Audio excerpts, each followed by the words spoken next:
লোকেরা লড়াইতে নেমেছিল, আজকে আপনি নামবেন না? আজকে শুধু শুভেন্দু অধিকারী লড়বেন? আজকে শুধু তথাগত বাবু লেখন লিখে আপনাকে উৎসাহিত করবেন? না, লড়তে হবে। এই লড়াইটা দেওয়ার জন্য মাঠে নামতে হবে। শুধু বাড়িতে বসে প্রেস কনফারেন্স করে বাংলায় থেকে মমতা ব্যানার্জিকে সরাতে পারবেন না। কেন? 30% অলরেডি নিয়েছে, আর 15% মধ্যে 60% দিচ্ছে বেনিফিশিয়ারি, আর 7% দখল। এই যে আপনার যে কালকে পরশুদিন ইলেকশন হলো আপনার মানিকতলা, যে প্যারামিলিটারি যে নোডাল অফিসার এই বিনীত গোয়েলের সঙ্গে বসে লালবাজার থেকে টাকা নিয়ে সে ভোটটা করিয়েছে। এই এখানকার সিও বসে বসে আমরা চোখে আঙুল দিয়ে দেখিয়ে দিল, তাপসদা ছিল কি আপনার ওয়েবকাস্টে দেখাচ্ছে। আমার কাছে ছবি এলো, যে কোনো মাধ্যমে হলো, আমি বলতে পারবো না, কিন্তু আমার কাছে ওয়েবকাস্ট এলো, আমি দেখালাম 4 জন ঘুরে ঘুরে ভোট দিচ্ছে। না তো, এটা তো দেখছি না, এটা তো দেখতে পাচ্ছি না, এটা তো হচ্ছে না। লজ্জা লাগে? 6 বছর ধরে বসে আছে। যখন আলাপন বন্দ্যোপাধ্যায় কে জেলে যাওয়ার সময় হলো, তখন রামকৃষ্ণ মিশন প্রধানমন্ত্রীকে ফোন করে বাঁচিয়ে নিচ্ছে, আর বাংলায় হাজার হাজার মানুষ হিন্দুরা মরছে, তখন কোন রামকৃষ্ণ মিশন এসে এই লড়াই মধ্যে আমাদের পাশে থাকছে না। আসতে হবে আপনাদেরকে, হিন্দুদেরকে বাঁচাবার জন্য আপনাদেরও দায়িত্ব নিতে হবে। শুধু আমি বলছি না কোনো ভগবানকে আমি কোনো অপমান করছি না, ভগবানের শ্রদ্ধাও করব, পুজোও করব, কিন্তু যে বিনা মতলবে ওই দুধ ঢেলে কোটি কোটি টাকা খরচ করে লঙ্গর চালিয়ে বাংলার হিন্দুকে বাঁচাতে পারবেন না। লঙ্গর করতে হবে, বাঙালি হিন্দুদেরকে লড়াই করার জন্য লঙ্গর তৈরি করতে হবে, তাহলে বাংলায় বাঁচবে, নালে বাংলায় বাঁচবে না।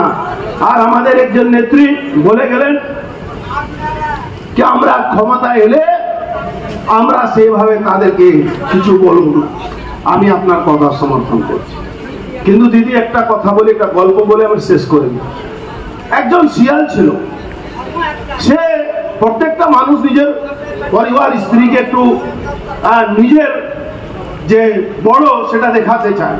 তো শিয়াল কি করলো, গ্রামে ঘুরতে গিয়ে একটা কাগজ পেল, দাঁতে কাগজ নিয়ে চলে এলো। স্ত্রী বললো কি হলো, তোমাকে খাবার আনতে দিয়েছিল, তুমি কাগজ আনলে কেন? বলে জানো না, গ্রামের ঘোরার সার্টিফিকেট আছে, আর আমরা গ্রামে ঘুরলে কোনো অসুবিধা নেই। স্ত্রী বললো তাহলে চলো কালকে ঘুরে আসি। যেই গ্রামে গেছে কুকুর তাড়া করছে, এবার যেই কুকুর তাড়া করছে স্ত্রী বলছে আরে দেখাও কাগজ সার্টিফিকেট দেখাও, তোমার গ্রাম ঘোরার সার্টিফিকেট পেয়েছো। বলে কি দেখাবো না, তো কুকুর আছে লেখাপড়া জানে না। আপনি বাংলায় তৃণমূলকে আপনি লেখাপড়া শেখাবেন? এ তৃণমূল লেখাপড়া জানে না, এরা ডাকাত, এরা চোর, এরা লুটেরা, এরা মাটিতে মহিলাকে রেপ করে ফেলে দিচ্ছে আর পুঁতে দিচ্ছে। আর মমতা ব্যানার্জি একটা কথা বলছেন না, মহিলাদের উপর অত্যাচার হচ্ছে, বলাৎকার হচ্ছে, রেপ হচ্ছে, মমতা ব্যানার্জি বলছেন না। আর রাজ্যপালকে ফাঁসাবার জন্য মলেস্টেশন কেস করে এই 2 জন আইপিএস এর নামে যখন দিল্লি থেকে চাওয়া হচ্ছে, এখন পর্যন্ত তারা অ্যারেস্ট হয়নি কেন? ইলেকশনে এই যে আগে ছিল চিফ সেক্রেটারি, যে করোনা সময় 2200 কোটি টাকা দুর্নীতি করেছে, এই অভিষেক ব্যানার্জি রিলেটিভদেরকে ধরে নিয়ে এসে সেই লোকটা এই ইলেকশনে নোডাল অফিসার যারা অবজারভার এসেছিল তাদের সঙ্গে বসে রোজ মদ খেত, আর বাংলায় ভোটটাকে প্রহসন তৈরি করেছে। বাংলায় মানুষ ভোট দিতে পারলে, বাংলায় সাধারণ মানুষ ভোট দিতে পারলে মমতা ব্যানার্জি থাকতো 32%, আমরা থাকতাম 46%। এই কথা বলে সবাইকে নমস্কার জানিয়ে আমি আমার বক্তব্য শেষ করছি। জয় হিন্দ, ভারত মাতা কি জয়, শ্রীরাম।